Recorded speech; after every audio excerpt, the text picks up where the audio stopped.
വേറൊരു വാർത്തയിലേക്കാണ്. ഇനി വലിയൊരു വാർപ്പിനെ കുറിച്ചുള്ള വാർത്തയാണ്. അമ്പലപ്പുഴയിലെ ഉണ്ണിക്കണ്ണന് മധുരമേറിയ പാൽപ്പായസം തയ്യാറാക്കാൻ പുതിയ ഭീമൻ വാർപ്പ് തയ്യാറായി അത്രേ. അതായത് അമ്പലപ്പുഴയിലെ പാൽപ്പായസം ഏറെ പ്രശസ്തമാണ്.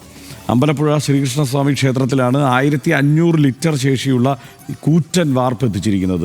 നൂറുകണക്കിന് ഭക്തരാണ് ക്ഷേത്ര സന്നിധിയിൽ വാർപ്പ് കാണാനും ചിത്രം പകർത്താനും ഒക്കെ എത്തുന്നത്. ഇനിയിപ്പോൾ ആ വാർപ്പിൻ്റെ ഒരു പ്രത്യേക മധുരം കൂടി രുചി കൂടി പാൽപ്പായസത്തിന് ഉണ്ടാകുമായിരിക്കും. ആ റിപ്പോർട്ടിലേക്ക്. പ്രതിദിനം 225 ലിറ്റർ പാൽപ്പായസമാണ് നിലവിൽ അമ്പലപ്പുഴയിൽ തയ്യാറാക്കുന്നത്. വ്യാഴവും ഞായറും മറ്റ് വിശേഷ ദിവസങ്ങളിലും ഇത് 300 ലിറ്റർ ആകും. പാൽപ്പായസത്തിന് ആവശ്യക്കാർ ഏറിയതോടെ ഈ അളവ് 225 നിന്ന് 350 ഉയർത്താൻ തീരുമാനിച്ചു. ഇതിനായാണ് പുതിയ വാർപ്പ് നിർമ്മിച്ചത്. 1810 കിലോഗ്രാം ഭാരമുള്ള ഭീമൻ വാർപ്പിന്റെ നിർമ്മാണ ചെലവ് 28,96,000 രൂപയാണ്.